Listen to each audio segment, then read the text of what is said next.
ಕಡಿವಾಣವಿಲ್ಲದೆ ಮನೋಬಯಕೆಯನ್ನು ಹೊತ್ತು ತಿರುಗುತ್ತಲಿದೆ ನನ್ನ ಮನಸ್ಸಿನ ಕುದುರೆ.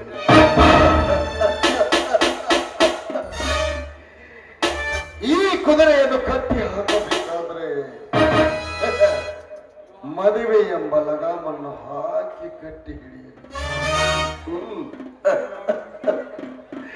ನಾನು ಮದುವೆಯಾಗ ಬಯಸಿದ ಆ ಸುರ ಸುಂದರಿ ಶಂಕರನ ಸುತೆ ಮೇಘ.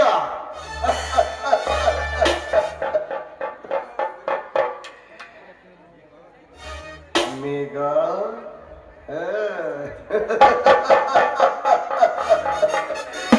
ಹೆಜ್ಜೆ ಕಟ್ಟಿ ಕುಣಿದರೆ ನವಿಲನ್ನೇ ನಾಚಿಸುವಂತ ಅರ್ಥಕ್ಕೆ ಕೋಗಿಲೆಯನ್ನೇ ಮೀರಿಸುವಂತ ಅವಳ ಕಂಠ.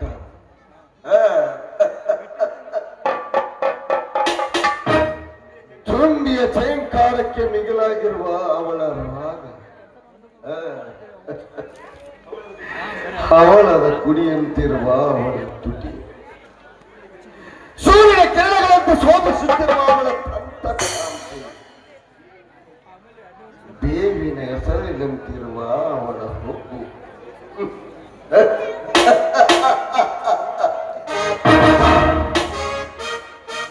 ಸೌಂದರ್ಯದಲ್ಲಿ ಬೇಲೂರ ಶಿಲಾಬಾಲಕಿಯನ್ನೇ ಮೀರಿಸುವಂತ ಕೊಂಪೆ. ನಾಚಿ ನೀರಾಗಬೇಕು ರಂಭೆ, ಊರ್ವಶಿ, ಮೇನಕೆ, ತಿಲೋತ್ತಮೆಯ.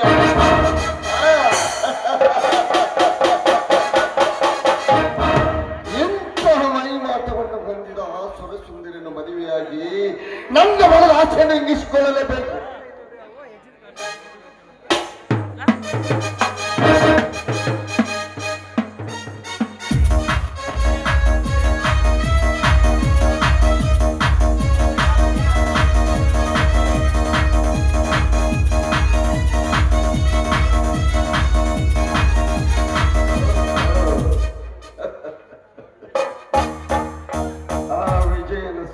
ಸಹನ ಎಂಬ ಮೀನು ಕಣ್ಣೀರಿನ ಕಾಲದಲ್ಲಿ ತೇಲ್ತಾ ಈ ಕಡೆ ಬರ್ತಾ ಇದೆ. ಬರಲಿ ಬರಲಿ, ಅದಕ್ಕೆ ಕಾಲ ಹಾಕಿ ಹಿಡಿದಾಕಿ.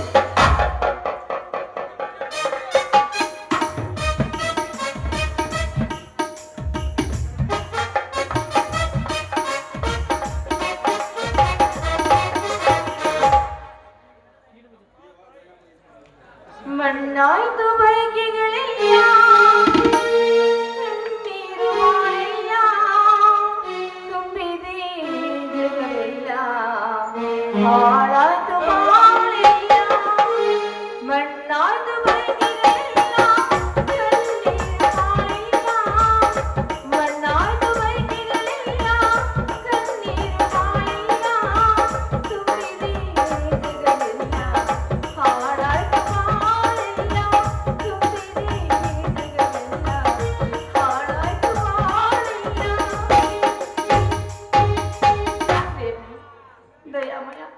ಕರುಣಾಮಯ. ಏನಪ್ಪ ಇದು? ಸಕಲರನ್ನು ರಕ್ಷಿಸಿ, ದಾನವರನ್ನು ರಕ್ಷಿಸಿ, ಮಾನವರನ್ನ ರಕ್ಷಣೆ ಮಾಡೋ ನೀನು ಯಾವ ತಪ್ಪನ್ನು ಮಾಡಿದರೆ ನನ್ನ ಬಾಳಿಗೆ ಯಾಕಪ್ಪ ಬೆಂಕಿ ಇಟ್ಟೆ? ನಾನೇನು ಅನ್ಯಾಯ ಮಾಡಿದೆ ಅಂತ ನನ್ನನ್ನು ಬೀದಿ ಪಾಲು ಮಾಡಿದೆ. ಕಳಂಕಿನಿ ಎಂಬ ಅಪವಾದದ ಹೊರಸಿ ಮನೆಯಿಂದ ಹೊರ ಹಾಕಲಿಲ್ಲ. ನಾನೇನ್ ಮಾಡ್ಲಿ? ಎಲ್ಲಿಗಂತ ಹೋಗಿ ಹೇಗೆ ಬದುಕಲಿ ಭಗವಂತ?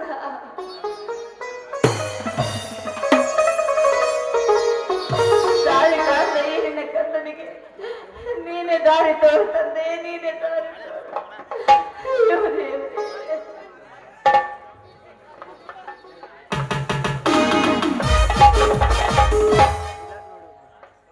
ಸಂಕಟ ಬಂದಾಗ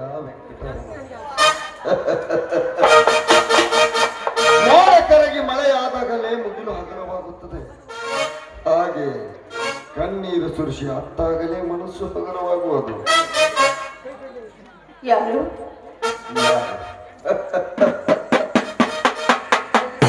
ಪುಣ್ಯಕೋಟಿ ಹಸುವಿನ ನಿರೀಕ್ಷೆಯಲ್ಲಿ ನಿಂತಿರುವ ನಾವು ಅಶ್ವವ್ಯಾಘ್ರ. ನಿಮ್ಮ ಶ್ರೀಮಂತ ಸೌಂದರ್ಯವತಿಯರ ಕೈ ಹಿಡಿದು ಆರಾಧನೆ ಮಾಡಿ ಪ್ರೇಮ ಪ್ರಸಾದವನ್ನು ಪಡೆದು ಕಾಮದ ಶಿವನ್ನು ಇಂಗಿಸಿಕೊಳ್ಳಲು ನಿಂತಿರುವ ನಾನೊಬ್ಬ ಸ್ತ್ರೀಯಾರ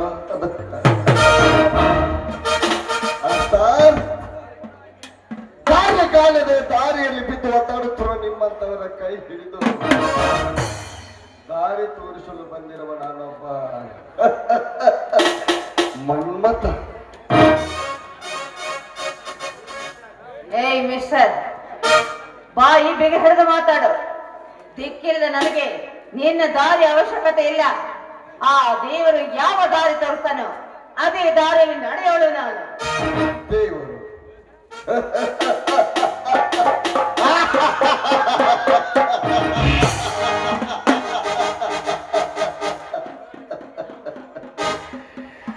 ಕಲ್ಲು ಗುಡಿಯಲ್ಲಿ ಕಣ್ಮುಚ್ಚಿ ಕುಳಿತಿರುವ ನಿನ್ನ ದೇವರು ಈ ಜಗತ್ತನ್ನು ನೋಡಲಾರ,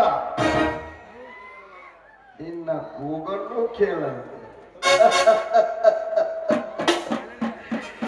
ಆ ನಿನ್ನ ಕಲ್ಲು ದೇವರಿಗೆ ಕೈ ಮುಗಿದರೆ ನಿನಗೆ ಯಾವವರು ಸಿಗುವುದಿಲ್ಲ. ನೋಡು, ಅದೇ ನನ್ನನ್ನು ಪೂಜಿಸಿದ್ರೆ ನಿನ್ನ ಬಾಳು ಬಂಗಾರ. ದುರಾತ್ಮ ದುರಾತ್ಮ ನೋಡು, ಪಾಳು ಬಿತ್ತಿರುವ ಈ ನಿನ್ನ ಬಾಳಿಗೆ ನವ ಚೈತನ್ಯವನ್ನು ತುಂಬಲಿಕ್ಕೆ ಬಂದಿರುವ ನಾನೊಬ್ಬ ಪರಮಾತ್ಮ. ನೋಡು, ನಿನ್ನ ಗಂಡ ನಿನ್ನನ್ನು ಮನೆಯಿಂದ ಹೊರ ಹಾಕಿದ್ರೆ ಏನಾಯ್ತು? ನನ್ನ ಅಡಿಯಲ್ಲಿ ಅಡಿ ಇಟ್ಟು ನೀನು ಸಪ್ತಪದಿ ತೊಳೆದಿದ್ದೇ ಆದರೆ ಸಪ್ತ ಸಾಗರಗಳ ನೀರನ್ನೇ ತಂದು ನಿನ್ನನ್ನು ಅಭಿಷೇಕ ಮಾಡಿಬಿಡ್ತೀನಿ.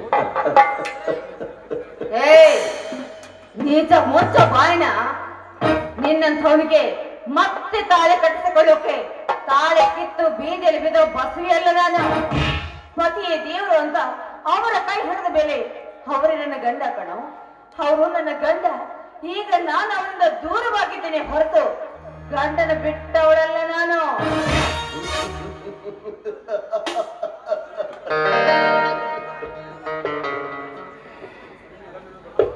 ನೀನು ಗಂಡನನ್ನೇ ಪರಮಾತ್ಮನೆಂದು ನಂಬಿರಬಹುದು. ಬಾ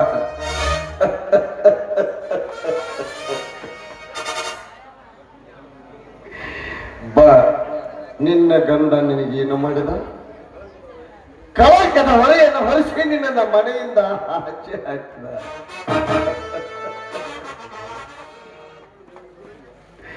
ಅಂತವನನ್ನು, ಆ ಕರುಣೆ ಇಲ್ಲದ ಕಟುಕನನ್ನು ನೀನು ದೇವರೆಂದು ಪೂಜಿಸುತ್ತೀಯ? ಲುಕ್ ಸಹನ, ನೀನು ಮನಸ್ಸು ಮಾಡಿ ನಮ್ಮಿಬ್ಬರ ಪ್ರೇಮದ ಪ್ರತೀಕವಾಗಿ ಒಂದು ಪ್ರೇಮ ಸೌಧವನ್ನು ಕಟ್ಟಿಸುತ್ತೇನೆ. ಆ ತಾಜ್ ಮಹಲ್ ಹಾಗೆ ಬಾ, ಬಂದು ನನ್ನನ್ನು ತೋಟಕ್ಕೆ ಲೆಪ್ಪಿ ನನ್ನನ್ನು ಮುದ್ದಾಡಿ ನನ್ನ ಮನ ತರಿಸುವ.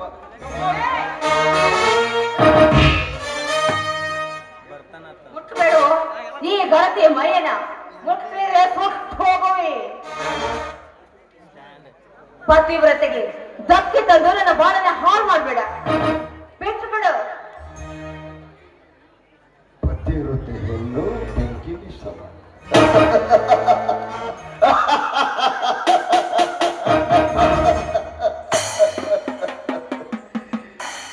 ಈ ರೀತಿಯಾದ ನಿನ್ನ ಭಾವನಾತ್ಮಕ ಭಾವನೆಗಳಿಗೆ ಬಗ್ಗುವನಲ್ಲ ಈ ವಿಶ್ರಾಂತ.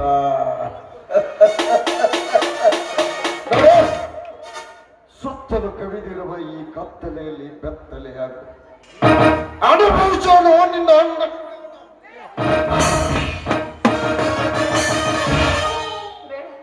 ಪ್ಲೀಸ್ ಬಿಟ್ಬಿಡು, ನಾನು ಪತಿವ್ರತೆ. ನೋಡು, ನಾನು ಒಳ್ಳೆ ಸಹೋದರ, ಗಂಡನೇ ದೇವರು ಅಂತ ತಿಳಿದು ನನ್ನ ಬಡವರನ್ನ ಹಾಳು ಮಾಡ್ಬೇಡ. ನಿಮ್ಮ ಕಾಲ ಹಿಡಿದು ಬೇಡ್ಕೊಳ್ತೀನಿ.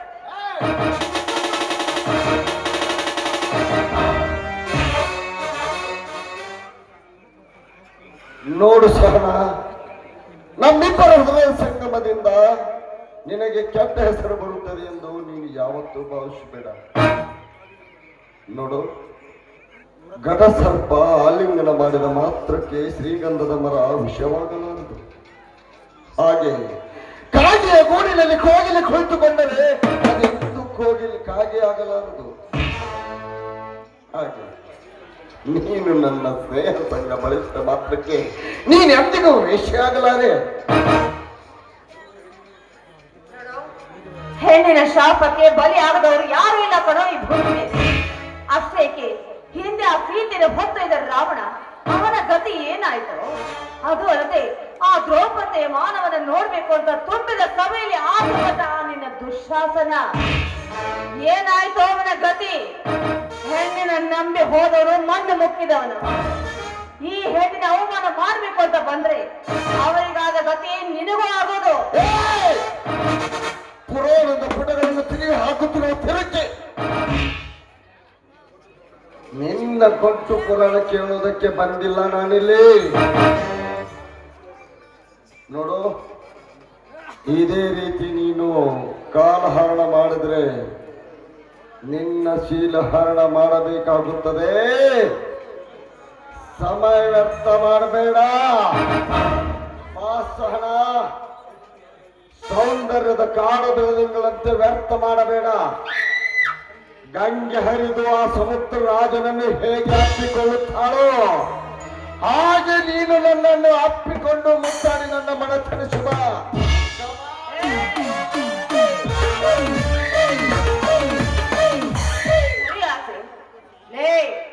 ಗರತಿಯ ಮೈ ಮುಟ್ಟಲು ಬಂದು ಗರತಿಯ ಶಾಪಕ್ಕೆ ಬಲಿಯಾದ ಸಿಂಹಾರಿನ ಆಗಬೇಡ. ಹೋಗಲಿಂದ ನೋಡು, ಹಠ ಮಾಡದೆ ನೀನು ನನ್ನೊಂದಿಗೆ ಬಂದು ಸರಸ ಸಲ್ಲಾಪದಲ್ಲಿ ಒಂದಾದರೆ ಸರಿ, ಇಲ್ಲವಾದರೆ ಲುಕ್ಸಹನ ಸಮಯ ವ್ಯರ್ಥ ಮಾಡೋದಿಲ್ಲ. I rape you.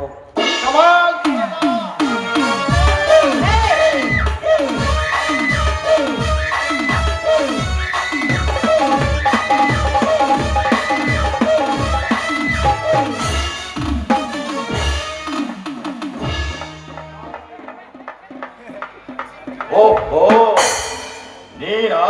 ಹೌದು, ನಾನೇ. ನೋಡು, ಬಂದ ದಾರಿಗೆ ಸುಂಕವಿಲ್ಲವೆಂದು ಸುಮ್ಮನೆ ಅವಳನ್ನು ಬಿಟ್ಟುಕೊಟ್ಟು ಹೊರಟು ಹೋಗಿಬಿಡಲಿಲ್ಲ. ಹೊರಟು ಹೋಗುತ್ತೇನೆ, ಹಾಗೆ ಹೋಗುವುದಿಲ್ಲ. ಇವಳನ್ನ ಕರೆದುಕೊಂಡೇ ಹೋಗುತ್ತೇನೆ. ಕಪ್ಪೆಯನ್ನು ಹಿಂಬಾಲಿಸಿಕೊಂಡ ಬಂದ ಈ ಹಾವಿನ ಗತಿಗೆ ಮುಂಗಚೆಯಂತೆ ಬಂದು ಐರತ್ತು ಸಾಧಿಸಿಕೊಳ್ಳಬೇಡ. ನೋಡು ಚಮನ್ಲಾಲ್, ಈ ವಿಷಯದಲ್ಲಿ ನೀನು ಅಡ್ಡ ಬರಬೇಡ. ಇಷ್ಟು ದಿನ ನೀನು ಹಾಕಿದ ಲಕ್ಷ್ಮಣ ರೇಖೆಯನ್ನು ನಾನು ಎಂದೂ ದಾಟಿಲ್ಲ. ನೀನು ಹೇಳಿದ ಕೆಲಸ ಒಂದೂ ಬಿಟ್ಟಿಲ್ಲ. ಮೇಲಾಗಿ ನೀನು ಚೇರ್ಮನ್ ಆಗುವ ಸಂದರ್ಭದಲ್ಲಿ ನನ್ನದು ಪಾಲಿದೆ ಎಂಬುದನ್ನು ಮಾತ್ರ ನೀನು ಮರೆಯಬೇಡ. ಮಾಡಿದ ಉಪಕಾರಕ್ಕಾದರೂ ಇವಳನ್ನು ಬಿಟ್ಟುಕೊಟ್ಟು ಹೊರಟು ಹೋಗಲಿಲ್ಲ. ಉಪಕಾರ? ನೀನೇನು ನನಗೆ ಬಿಟ್ಟು ಉಪಕಾರ ಮಾಡಿಲ್ಲ. ನಿನಗೆ ಸಾಕಷ್ಟು ಎಂಜಲು ಹಣವನ್ನ ನಾನು ಸುರಿದಿದ್ದೇನೆ. ಅಂದ ಮೇಲೆ ನೋಡು, ಇವಳನ್ನ ನೀನು ಬಿಟ್ಟು ನೀನು ಹೆಣ್ಣುಗಳೊಂದಿಗೆ ಚಕ್ಕಂದವಾಡಲು ನಾನು ಇಡೀ ಪಂಚಾಯಿತಿಯನ್ನು ನಿನಗೆ ಬಿಟ್ಟು ಕೊಟ್ಟಿದ್ದೇನೆ. ಅಂದ ಮೇಲೆ ಉಪಕಾರದ ಮಾತು ಎಲ್ಲಿಂದ ಬಂತು? ನಾನು ಹಾಕಿದ ನಾಯಿ ನೀನು. ನಾನು ಚಪ್ಪಲಿ ಜೀವ ಬಿಡುವ ಜಾಗದಲ್ಲಿ ಬಿದ್ದಿರಲಿ. ಅಷ್ಟೇ ನಿನ್ನ ಕೆಲಸ. ಹೆಚ್ಚಿಗೆ ಬೊಗಳು ಎತ್ತಿಸಿದರೆ ಅವಳುವ ನಿನ್ನ ನಾಲಿಗೆಯನ್ನೇ ಕತ್ತರಿಸಬೇಕಾದೀತು. ಎಚ್ಚರ. ಚರ್ಮಣ, ಯಾರ ನಾಲಿಗೆಯನ್ನು ಯಾರು ಕತ್ತರಿಸ್ತಾರೋ ಸಮಯವೇ ಅದನ್ನು ಗುರುತಿಸುತ್ತದೆ. ನೋಡು, ನಿನ್ನ ನಿನ್ನಂತ ವಿಶ್ವಾಸಘಾತುಕರು ಸ್ನೇಹ ಮಾಡಿದ್ದಕ್ಕೆ ನಾನು ಅನುಭವಿಸಲೇಬೇಕಾಗಿದೆ. ಮುಖ್ಯವಾಗಿ ವಿಶ್ವಾಸಘಾತುಕ.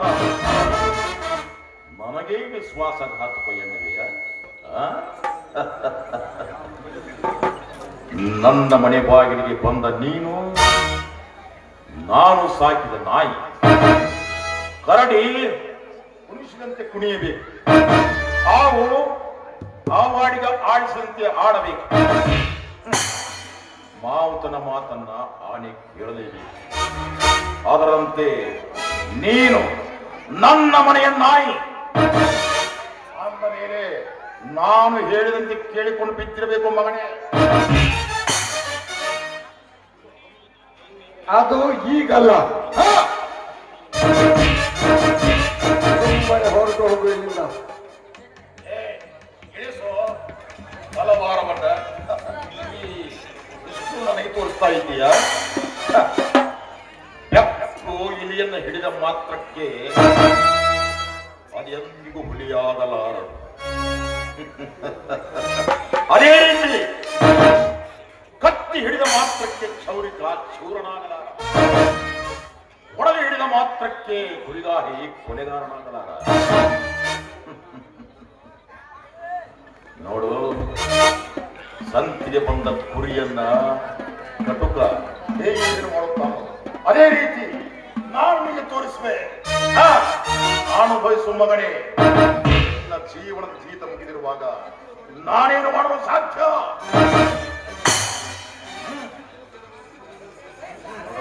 ಸುಮ್ಮನೆ ಹೊರಟು ಹೋಗಲಿಲ್ಲ.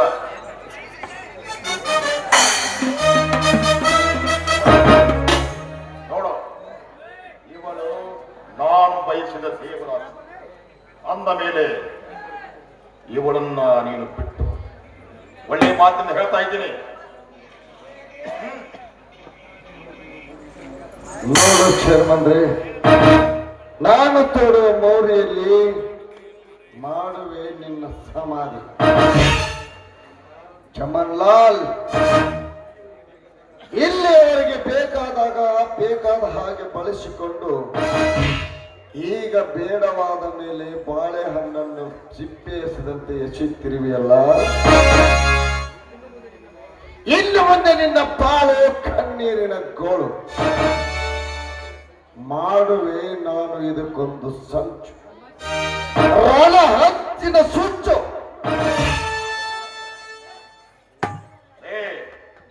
ನನ್ನನ್ನು ರಣಹತ್ತು ಎನ್ನುವೆಯ? ಆ ನಿನ್ನ ಆಸೆಗೆ ಎಂದೂ ಈಡೇರಲಾಗ. ಸುಮ್ಮನೆ ಇಲ್ಲಿಂದ ಹೊರಟು. ನಾನು ಮನಸ್ಸು ಮಾಡಿದರೆ ನೀನೇನೂ ಮಾಡಲಾಗುವುದಿಲ್ಲ.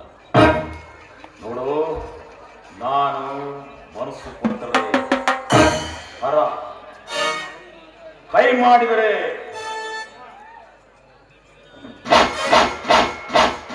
ಹತ್ತುವೆನೋ ಕಾಲಲ್ಲಿಯ ಕೆರ. ಆಸ್ತ್ರೀಯ ಬೇಡಿ ಬಂದ ನಿರಾಶ್ರಿತರಿಗೆ ನಾನು ರಕ್ಷಕ, ಕೆರಳಿ ನಿಂತರೆ ನಾನು ನನ್ನ ರಾಕ್ಷಸ.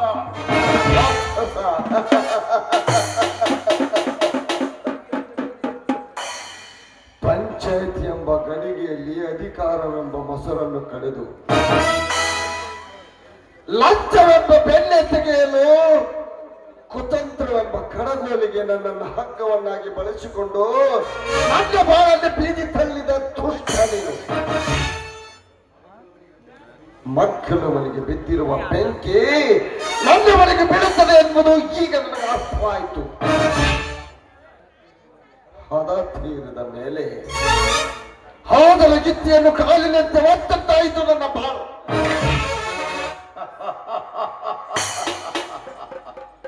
ಹದ ತೀರದ ಮೇಲೆ ಹಗಣಿಗಿತ್ತಿಗಿಲ್ಲಿ ಏನು ಕೆಲಸವಿಲ್ಲ ಅಂದ ಮೇಲೆ ನನ್ನ ಆಸೆಯನ್ನ ನೀನು ಈಗಾಗಲೇ ಎಲ್ಲ ಪೂರೈಸುತ್ತೀಯ. ಅಂದ ಮೇಲೆ ನನ್ನ ಮನೆಯಲ್ಲಿ ಏನು ಕೆಲಸವಿಲ್ಲ, ಸುಮ್ಮನೆ ತೊಲಗಾಚೆ. ಎದ್ದರೆ ಮಗನೇ, ನಿನ್ನ ಮೈ ಚರ್ಮವನ್ನು ಸುಲಿಯಬೇಕಾದೀತು. ಚಮನ್ಲಾಲ್, ಬಾಳ ಉರಿಬೇಡ. ದೀಪ ಹೆಚ್ಚಾಗಿ ಉರಿಯುತ್ತಿದೆ ಎಂದರೆ ಅದಕ್ಕೆ ಅಂತ್ಯ ಬಂದಿದೆ ಎಂದರ್ಥ. ನೋಡು, ನಿನ್ನ ಗೋರಿಗೆ ನಾನು ಮೋರಿ ತೋಡದಿದ್ರೆ ನನ್ನ ಹೆಸರು ವಿಷಕಂಠ ವೀರ ವಿಕ್ರಾಂತನೇ ಅಲ್ಲ.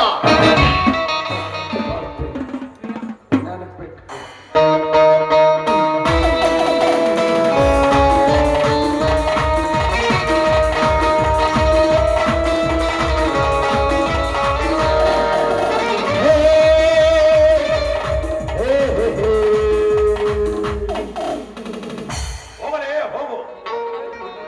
ಹಬ್ಬಕ್ಕೆ ಮೇಯಿಸಿದ ಕೊಬ್ಬಿದ ಕುರಿ ನೀನು. ಎನ್ನಂತ ಕೊಬ್ಬಿದ ಕೋಣವನ್ನ ಬಲಿ ಕೊಡುವ ಜನ ಇನ್ನು ಮುಂದೆ ದೂರವಿಲ್ಲ. ಅಣ್ಣ, ಸಮಯಕ್ಕೆ ಸರಿಯಾಗಿ ಆ ಪಾಪಿಯ ಕೈಯಿಂದ ನನ್ನ ಪಾರು ಮಾಡಿದೆ ಅಣ್ಣ. ಅಣ್ಣ, ನಿನ್ನ ಉಪಕಾರ ನಾನು ಯಾವತ್ತೂ ಕಳೆಯಲ್ಲ ಅಣ್ಣ. ಅನ್ನದಿರು ಅನ್ನ ಎಂದು ತಪ್ಪು ತಪ್ಪು. ಅನ್ನ ಎಂತಹ ಸಣ್ಣ ಮಾತಿದು. ಎನ್ನಂತಹ ಬಣ್ಣದ ಹೆಣ್ಣುಗಳಿಗೆಲ್ಲ ನಮ್ಮಂಥವರು ಅಣ್ಣಂದಿರಾಗುತ್ತಾ ಹೋದರೆ ನಮ್ಮಂಥವರ ಕಾಮಕ್ಕೆ ಕೊಳ್ಳಿಡುತ್ತಾ ಹೋಗಬೇಕಾದೀತು. ಸಹನ, ಸಿಕ್ಕ ಹೆಣ್ಣುಗಳನ್ನೆಲ್ಲ ನನ್ನ ತೋಟಕ್ಕಿಯಲ್ಲಿ ಬಂಧಿಸಿಕೊಳ್ಳಬೇಕೆಂದು ಕಂಕನಾಗಿತ್ತು ನಮ್ಮಂಥ ಪುಣ್ಯವಂತನಿಗೆ ಅಣ್ಣ ಎಂದು ಸಂಬೋಧಿಸುವುದಲ್ಲ ಈ ಸಣ್ಣ ನಡುವಿನ ಬಣ್ಣದ ಹೆಣ್ಣು. ಸಹನ, ಗುಂಡಿ ನೀಟಿಗೂ ಸಹ ಬೆದರದ ಈ ಚಮಲ್ಲಾರ್ನ ಗಂಡದೆ ಈ ನಿನ್ನ ಕಡೆಗಣ್ಣಿನ ಕುಡಿನೋಟಕ್ಕೆ ತಂದು ನಿನ್ನಂಥವರು ನನಗೆ ಅಣ್ಣ ಎಂದು ಸಂಬೋಧಿಸಿದರೆ ನಮ್ಮಂಥವರು ಸನ್ಯಾಸಿಗಳಾಗಿ ತೀರ್ಥಯಾತ್ರೆಗೆ ಹೋಗಬೇಕು. ಆಗ ನಿಮ್ಮಂಥ ಸುಂದರ ತರುಣಿಯರು ನಮ್ಮಂಥ ಪುರುಷರಿಲ್ಲದೆ ವಿರಹ ವೇದನೆಯಿಂದ ಬಳಲಬೇಕಾದೀತು. ಬಾ, ನನ್ನ ಹೃದಯ ಸಿಂಹಾಸನವನ್ನೇರಿ ನನ್ನ ಹೃದಯ ಹಾಸಿಗೆ ಮೇಲೆ ಕವಡಿಸಿ ನನಗೆ ಆನಂದವನ್ನ ಸುಖವನ್ನ ನೀಡುವ. ಪಾಪಿ, ಸಿಕ್ಕವರಿಗೆ ಸರ ಹಾಕೋಕೆ ನನ್ನನ್ನೇನು ಬೀದಿಲಿಂದ ಸೂಳೆ ಅಂದುಕೊಂಡ್ರೇನೋ? ಲೇ ರಾಕ್ಷಸ, ಗಂಡನೇ ದೇವರಂತ ತಿಳಿದು ನಡೆಯ ಹೆಣ್ಣೆ ನಾನು. ರಾಕ್ಷಸ? ಹೌದು, ನಾನು ರಾಕ್ಷಸ. ಭದ್ರವಾಗಿದ್ದ ನಿನ್ನ ಮನೆಯನ್ನ ಚಿತ್ರ ಮಾಡಿದ್ದು ಇದೇ ರಾಕ್ಷಸ. ನೀನಾ? ಯಾಕೋ ಹೀಗೆ ಮಾಡಿದೆ? ನನ್ನ ಬಾಯಿ ಯಾಕೋ ಬಿರುಗಾಳಿಯಾಗಿ ಬಂದೆ? ಯಾಕೆ ಗೊತ್ತಾ? ನಿನ್ನ ಮನೆತನದ ಹೆಣ್ಣು ಮಗಳು ಲೇಖ, ಅವಳೊಂದಿಗೆ ನನ್ನ ಕಾಮಕ್ಕಡೆಯನ್ನ ಮುಚ್ಚಿ ಹಾಕಲು. ಮೇಘ ನನ್ನಿಂದ ಸುಖವನ್ನು ಪಡೆದ. ಅದಕ್ಕಾಗಿ ನಾನು ನೀನಿಲ್ಲದ ಸಮಯ ಸಾಧಿಸಿ ನಿನ್ನ ಮನೆಗೆ ಬಂದ ನಾನು ಅವಳಿಗೆ ನನ್ನ ಫೋನನ್ನು ಕೊಟ್ಟೆ. ಅದರಲ್ಲಿ ನಾನು ಅಶ್ಲೀಲ ವಿಡಿಯೋಗಳನ್ನು ಡೌನ್ಲೋಡ್ ಮಾಡಿ ಅದನ್ನು ಕೊಟ್ಟಿದ್ದೆ ಅವಳಿಗೆ. ಆಗ ಅವಳು ಆ ಅಶ್ಲೀಲ ವಿಡಿಯೋಗಳನ್ನು ನೋಡಿ ಕಾಮೋನ್ಮಾದದಿಂದ ಸಮುದ್ರದ ಅಲೆಗಳು ಹೇಗೆ ಕರೆಗೆ ಅಪ್ಪಳಿಸುತ್ತವೆಯೋ ಅದೇ ರೀತಿ ಹುಚ್ಚು ಕುದುರೆಯಂತೆ ಕಾಮೋನ್ಮಾದದಿಂದ ಕುಣಿಯ ಹತ್ತಿದಳು. ನನಗೂ ಬೇಕಾಗುವುದೇ ತಾನೆ. ಬೆಂಕಿಯ ಸಹಜವಲ್ಲವೇ? ಆಗ ಮೇಘ ಬಾ ಪ್ರಿಯತಮ ಎಂದು ಮೊಬೈಲ್ ಅನ್ನ ಟೇಬಲ್ ಮೇಲೆ ಹಾಗೆಯೇ ಬಿಟ್ಟು ನನ್ನನ್ನ ರೂಮಿನೊಳಗೆ ಕರೆದುಕೊಂಡು ಹೋದಳು. ಒಂದು ಹೆಣ್ಣು, ಒಂದು ಹರೆಯದ ಗಂಡು ರೂಮಿನಲ್ಲಿರಬೇಕಾದ್ರೆ ಏನು ಮಾಡುತ್ತಾರೆ ಚೆನ್ನಾಗಿ ಗೊತ್ತಾಗಿರಬೇಕಲ್ಲ. ಅಲ್ಲಿ ನಡೆದದ್ದೇನು ಗೊತ್ತಾ? ಕಾಮಾತುರಾಣಂ ನಭಯಂ ನವಚ್ಚ ಎಂಬಂತೆ ಅವಳು ಕಾಮದಿಂದ ಕಂಗೆಟ್ಟವಳಾಗಿ ನಾಚಿಕೆಯಿಲ್ಲದೆ ನನ್ನೊಂದಿಗೆ ಪೂರ್ತಿ ವಿವಸ್ತ್ರಳಾಗಿ ನನ್ನೊಂದಿಗೆ ಸರಸ ಸಂಲಾಪದಲ್ಲಿ ತೊಡಗಿದ ನಂತರ ನಾನು ಹೊರಗೆ ಬಂದ ನಂತರ ನೀನು ತೋಟದಿಂದ ಬರುವುದನ್ನ ನಾನು ಕಿಟಕಿಯಲ್ಲಿ ನಿಂತು ನೋಡಿದೆ. ಆಗ ಎಲ್ಲಿ ನಿನ್ನ ಕೈಗೆ ರೆಕ್ಕಂಡ ಹಾಗೆ ಸಿಕ್ಕಿ ಬೀಳುವೆನೋ ಎಂದು ನಾನು ಕೂಣನ್ನ ಅಲ್ಲಿಯೇ ಬಿಟ್ಟು ಅಲ್ಲಿಂದ ಸ್ವಲ್ಪ ಸಮಯದ ನಂತರ ನಿಮ್ಮ ಮನೆಯಲ್ಲಿ ಫೋನ್ ಬಗ್ಗೆ ಗಲಾಟೆ ನಡೆದಿತ್ತು. ಆ ಗಲಾಟೆ ನನ್ನಿಂದಲೇ ನಡೆದದ್ದು ಎಂದು ನನಗೆ ಸಂಪೂರ್ಣ ಗೊತ್ತಾಗಿ ಮತ್ತೆ ನಾನು ಅಲ್ಲಿ ಎಂಟ್ರಿ ಕೊಟ್ಟೆ. ಯಾಕೆ ಗೊತ್ತಾ? ಮೇಘ ಸೌಂದರ್ಯವನ್ನು ಸವಿದ ನಾನು ಆ ಫೋನಿನ ಕಳಂಕವನ್ನ ನಿನ್ನ ಮೇಲೆ ಹೊರಿಸಿದೆ. ನೀನು ದುರಾಚಾರಿಣಿ, ವ್ಯಭಿಚಾರಿಣಿ, ಹಾದಿ ಬಿಟ್ಟ ಹೆಣ್ಣು, ನೀನು ಸಮಾಜದಲ್ಲಿ ಒಳ್ಳೆಯವಳಲ್ಲ ಎಂಬ ವಿಷ ಬೀಜವನ್ನ ನಿಮ್ಮ ಮಾವ ಮತ್ತು ನಿನ್ನ ಗಂಡನಿಗೆ ಮನವರಿಕೆ ಮಾಡಿ ನೀನು ಬೀದಿ ಬೀದಿ ಅಲಿಯುವಂತೆ ನಾನು ಮಾಡಿ.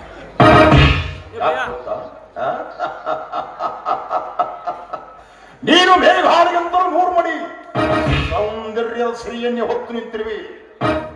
ಅಂದಾಗ ಅವಳಿಗಿಂತ ಮೊದಲು ನಿನ್ನನ್ನು ನಾನು ಅನುಭವಿಸಬೇಕೆಂದು ಆ ಪ್ಲಾನ್ ಮಾಡಿದೆ. ಆ ಪ್ಲಾನ್ ನಲ್ಲಿ ನಾವು ಯಶಸ್ವಿಯೂ ಕೂಡ became ಸಕ್ಸಸ್. ಕಾಮಕ ಕೃಷಿ ಕಾಮದ ಆಸೆಗಾಗಿ ಹಾಲಿನಂತಿರುವ ನನ್ನ ಸಂಸಾರದಲ್ಲಿ ಹುಳಿ ಹಿಂಡು ಬಿಟ್ಟಿಯಲ್ಲೋ. ನಿಜ ಮನುಷ್ಯನ ನೀನು. ನಿನಗೆ ಗಣತಿ ಹೆರಿನ ಶಾಪ ತಟ್ಟದೆ ಇಲ್ಲ. ಓ ಪ್ರತಾಪದ ಶಾಪದಲ್ಲಿ ಮಾತನಾಡಬೇಡ. ಪುರುಷ ಅಹಂಕಾರವನ್ನು ತಣಿಸುವ ಅಪರೂಪದ ಸಮಯ ಬಂದೊದಗಿದೆ. ಬಾ ನಂದಿಸುವ ಒತ್ತಿ ಉರಿಯುತ್ತಿರುವ ಕಾಮಾಗ್ನಿಯನ್ನ ಈ ನಿನ್ನ ಪ್ರೀತಿಯ ಕಾರಂಜಿಯಿಂದ ಚಿಮ್ಮಿ ನನ್ನ ಕಾಮದಾಹವನ್ನು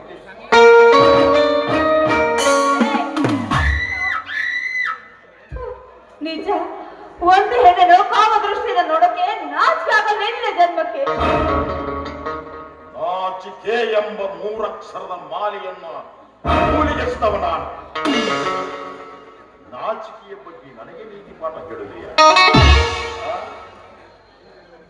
ನೋಡು, ಹಿಂದೆ ನಡೆದ ಘಟನೆಗಳನ್ನ ಮರೆತು ಭವಿಷ್ಯತ್ತಿನ ಸುಖಕ್ಕಾಗಿ ವರ್ತಮಾನದಲ್ಲಿ ನೀನು ನನ್ನವಳಾಗ ಅಂದಾಗ ನೀನು ಸುಖಮಯ ಜೀವನವನ್ನು ಪಡೆಯಲು ಸಾಧ್ಯವಾಗುವುದು. ಅಂದಾಗ ಭಾಗ್ಯದ ನಿಧಿ ನಿನ್ನದಾಗುವುದು. ಒಳ್ಳೆಯ ಮಾತು ಅಂದಾಗ ತಿಪ್ಪಿಯಲ್ಲಿ ಬಿದ್ದ ನಿನ್ನ ಬಾಳು ಉಪ್ಪರಿಗೆ ಇರುವುದರಲ್ಲಿ ಸಂದೇಹವೇ ಇಲ್ಲ.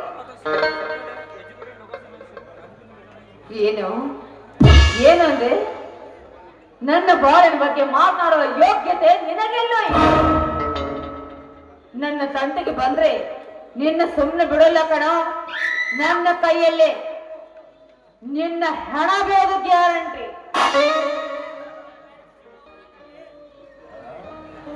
ನೋಡು, ಕತ್ತಿಗೆ ಎಷ್ಟೇ ಮೃಷ್ಟಾನ್ನವನ್ನಿತ್ತರೂ ಅದು ಬಯಸುವುದು ತಿಪ್ಪಿಯ ದಂಟು ಮತ್ತು ರಾಡಿಯ ನೀರನ್ನು ಮಾತ್ರ. ಅದರಂತೆ ನಿನ್ನೊಂದಿಗೆ ಜೊತೆ ಮಾತಾಡಿ ಸಮಯವನ್ನ ವ್ಯರ್ಥ ಪಡೆಯಲಾರೆ ನಾನು.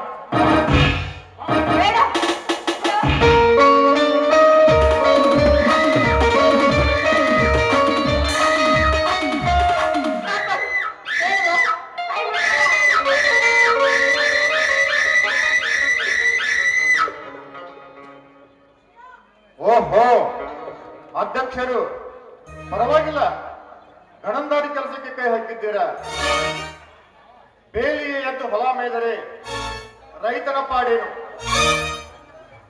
ಜನರನ್ನು ರಕ್ಷಿಸಬೇಕಾದ ನೀವೇ ರಾಕ್ಷಸರಾದರೆ ಜನರ ಪಾಡೇನು?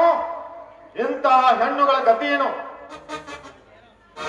ಮದನ್ ಕುಮಾರ್, ನನ್ನ ಪ್ರತಿಯೊಂದು ಕೆಲಸಕ್ಕೂ ನೀನು ಮೇಲಿಂದ ಮೇಲೆ ಅಡ್ಡ ಬರ್ತಾ ಇದ್ದೀಯಾ? ನನ್ನ ಕೆಲಸಕ್ಕೆ ಅಡ್ಡ ಬರುತ್ತಿರುವ ನಿನ್ನನ್ನು ಅಡ್ಡಡ್ಡಾಗಿ ಕತ್ತರಿಸಿ ಹಾಕುತ್ತೇನೆ ಮಗನೇ. ಸುಮ್ಮನೆಯಲ್ಲಿ ನಡೆದ ದೃಶ್ಯವನ್ನ ನೋಡಿಯೂ ನೋಡುವಂತೆ ಕುರುಡಾಗಿ ಹೊರಟೋಗ್ಬಿಡು. ಹೊರಟು ಹೋಗಲು ಬಂದಿಲ್ಲ. ಕಾಮ ಪಿಸಾಚಿಯಾದ ಈ ನಿನ್ನ ಬಾಹು ಬಂಧನದಿಂದ ಈ ಹೆಣ್ಣನ್ನು ಕಾಪಾಡಿ ರಕ್ಷಿಸಿ ಕರೆದುಕೊಂಡು ಹೋಗಲು ಬಂದಿದ್ದೇನೆ. ಮದನ್, ನೀನು ನನ್ನ ಪಾದದಡಿಯಲ್ಲಿ ಬಿದ್ದಿರೋ ಹುಡಿ. ನಿನ್ನ ಕೆಲಸ ಏನಿದ್ದರೂ ನನ್ನ ಕಾಲ್ ಕೆಳಗೆ. ಚೇರ್ಮನ್ರೇ, ಆ ಹುಡಿ ಕಾಲಿಗೆ ಹಾರಿ ನಿಮ್ಮ ಕಣ್ಣಲ್ಲಿ ಬಿದ್ದರೆ ನಿಮ್ಮ ಕಣ್ಣಿನ ಗತಿ ಏನು? ಮದನ್ ಕುಮಾರ್, ನನಗೆ ಪ್ರತ್ಯುತ್ತರ ಕೊಡಬೇಡ. ಕೊಟ್ಟರೆ ಈ 12 ಅಡಿಯ ವಿಷ ಸರ್ಪದ ರೋಷ ನಿನಗಿನ್ನೂ ತಿಳಿದಿಲ್ಲ ಮಗನೇ. 12 ಅಡಿ ವಿಷ ಸರ್ಪದ ರೋಷ, 12 ಅಡಿ ವಿಷ ಸರ್ಪ ಎಡೆ ಎತ್ತಿ ಆಡಲು ಕೇವಲ 1 ಅಡಿ ಪುಂಗಿ ಸಾಕು ಚೇರ್ಮನ್ರೇ. ಬಾಯಿ ಬತ್ತಳಿಕೆಯ ವಾಗ್ಬಾಣಗಳನ್ನ ಸಾಲು ಸಾಲಾಗಿ ಕೂಡಿ ನನ್ನನ್ನ ಘಾಸಿಗೊಳಿಸಿದರು. ನೋಡು, ಸುಮ್ಮನೆ ಇವಳನ್ನ ಇಲ್ಲಿಂದ ಬಿಟ್ಟು ಹೊರಟು ಬಿಡು. ಅದು ನಿನಗೂ ಕ್ಷೇಮ, ನನಗೂ ಕ್ಷೇಮ.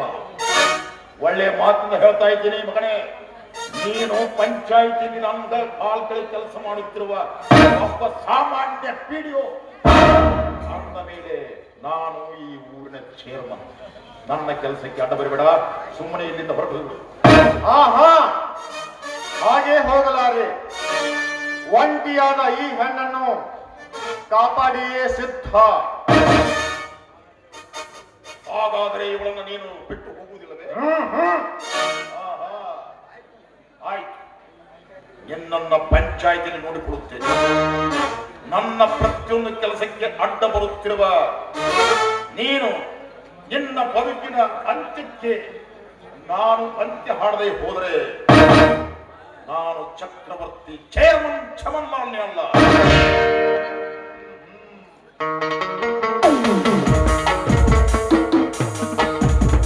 ಸಹನಾ, ನಿನ್ನ ದಂಡಿಯ ದಾರ ಬಹಳ ಗಟ್ಟಿಯಾಗಿದೆ.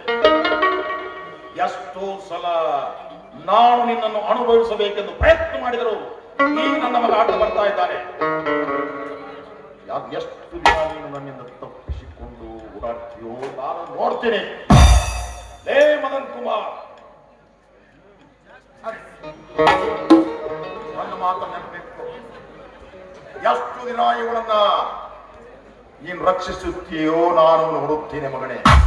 ನಿನ್ನ ಇಲ್ಲಿ ನೋಡಿಕೊಳ್ಳುವುದಿಲ್ಲ, ಪಂಚಾಯಿತಿಯಲ್ಲಿ ನಿನ್ನನ್ನು ನೋಡುತ್ತೇನೆ. ಅಲ್ಲಿಗೆ ಬಾ.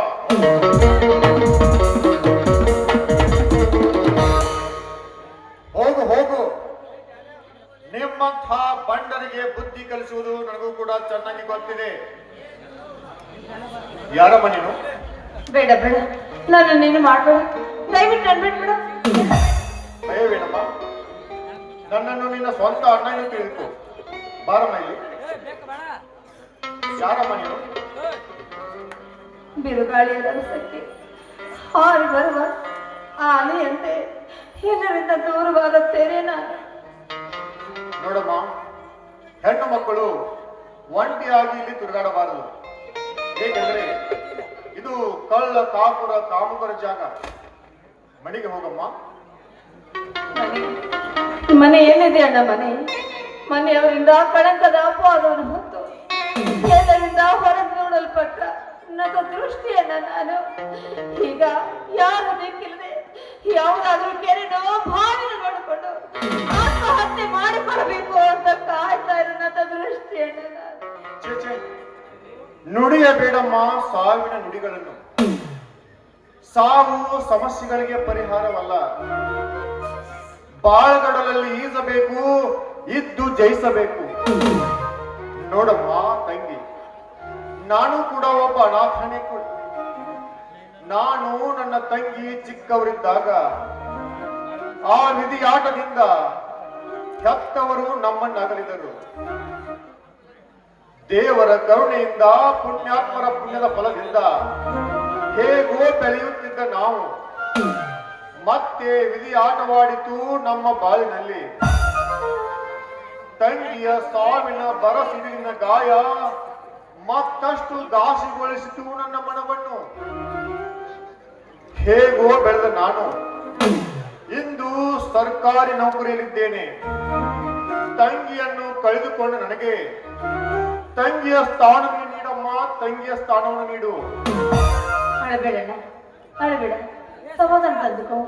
ಈ ನನ್ನ ಹೃದಯದಲ್ಲಿ ಅಣ್ಣನ ಸ್ಥಾನ ನಿನಗಿದ್ದೇ ಇದೆಯಣ್ಣ. ಅಷ್ಟು ಮಾಡಿ ಪುಣ್ಯ ಕಟ್ಟಿಕೊಳ್ಳಮ್ಮ. ತಂಗಿಯನ್ನು ಕಳೆದುಕೊಂಡ ನನಗೆ ತಂಗಿಯ ಸ್ಥಾನವನ್ನು ನೀಡಮ್ಮ. ನಿನಗೆ ಆಶ್ರಯ ಮತ್ತು ಆಶ್ರಯಾಗಿ ನಾನಿದ್ದೇನೆ. ಹೌದೇನ, ತುಂಬಾ ಧನ್ಯವಾದ. ಬಾರಮ್ಮ, ಹೋಗೋಣ. ನಡೆ.